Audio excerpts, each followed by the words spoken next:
ও মেয়ে, তোমার বয়স ৩০-৪০ যেটাই হোক না কেন, নিজেকে একটু সময় দাও। নিজেকে পরিপাটি সাজানো গোছানো করো। আসসালামু আলাইকুম। সবাই কেমন আছেন? আশা করি আল্লাহর রহমতে ভালো আছেন, সুস্থ আছেন। আজকে আরেকটি নতুন ব্লগ ভিডিও শেয়ার করব। আর শুরুতেই থাকছে ছোট্ট একটা ফেস প্যাক, যেটা আমি পুরো শীতেই করে থাকি। এখানে নিয়ে নিলাম রান্না করা হলুদ। কাঁচা হলুদ হলে ভালো হয়, তবে আমি এই রান্না করা হলুদই ব্যবহার করি। আর নিয়ে নিলাম অল্প একটু চিনি। আর নিয়েছি ১ চির লেবুর রস। আমি যতটুকু ব্যবহার করব, ঠিক ততটুকুই আমি এখানে বানিয়ে নিলাম। আর এই ফেস প্যাকটা আসলে খুব উপকারী। কারণ এটা আমি প্রত্যেক শীতেই নিয়মিত করে থাকি। তো এই ফেস প্যাকটা আমি তৈরি করলাম, করে চলে এসেছি কিন্তু ছাদে। এই ফেস প্যাকটা গোসলের আগে ব্যবহার করলে বেশি ভালো। আমি কিভাবে ব্যবহার করতে হয় সেটা দেখাচ্ছি।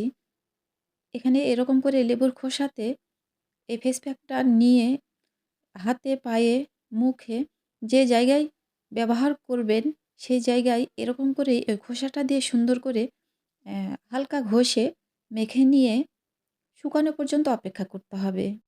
আর শুকিয়ে গেলেই নরমাল পানি দিয়ে ধুয়ে নিতে হবে। আর এই জন্যই এটা গোসলের আগে ব্যবহার করলে বেশি ভালো যে গোসলের আগে দিয়ে শুকিয়ে গেলে আমি গোসল করে নিই। তো ঠিক আমি আজকেই কিন্তু তাই করলাম। তো ভাবলাম যে সব কিছু তো হালকা পাতলা শেয়ার করি। তো এটাও আমার আপুদের শেয়ার করি, যদি কোনো আপুর কাজে লেগে যায়।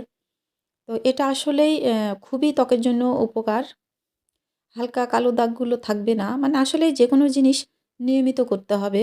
অনিয়মিত করলে কোনো কিছুই ভালো ফল দেয় না। তো এটা বিশেষ করে আমি শীতে আমার ত্বকটা একটু বেশি শুষ্ক, ভালো লাগে না। তাই তো আমি এটা আ এই ফেস প্যাকটা শীতেই ব্যবহার করি।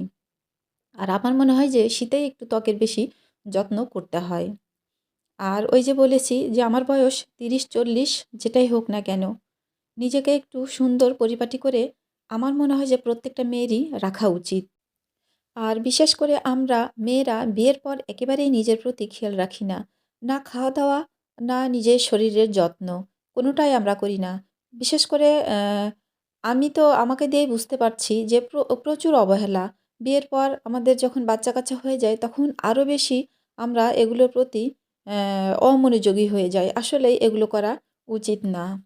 তো যাই হোক, অনেক ফেস প্যাক নিয়ে কথা বলা হলো। জানি না আপুদের কেমন লাগবে কথাগুলো শুনতে। আর প্রতিদিনের যেহেতু রান্নাবান্না আছেই, সেই প্রতিদিনের রান্নাবান্নাগুলোই করে নিচ্ছি। রান্নাবান্না নিয়ে আর কি বলব? এগুলো তো একদম সহজলভ্য, সহজেই কেনা যায়, সহজেই রান্না করা যায়। আর একই প্রতিদিনেরই রান্না, একই খাবার। তাই তো খাবার-দাবার নিয়ে আর কিছু কথা বলতে ভালো লাগছে না।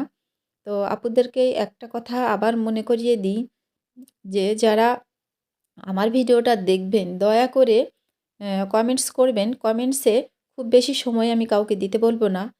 ছোট্ট একটা কমেন্টস করলেই হবে। তবে হ্যাঁ, আপনাদের কাছে আমার একটাই আশা যে আমি যেহেতু ছোট, ছোট ভিডিও আপলোড দিই, দয়া করে ফুল ওয়াচ করবেন। আমি গতকালকেও এই কথাটা বলেছি, এখনও বলছি। তো যাই হোক, অনেক বকবক করলাম। আর বকবক করে আপু ভাইয়াদের বিরক্ত করছি না। আজকের ভিডিওটা এই পর্যন্তই। সবাই ভালো থাকবেন, সুস্থ থাকবেন। ইনশাল্লাহ ফিরে আসবো আগামীতে নতুন আরেকটি ভিডিও নিয়ে। ততক্ষণ পর্যন্ত বিদায়। আল্লাহ হাফেজ।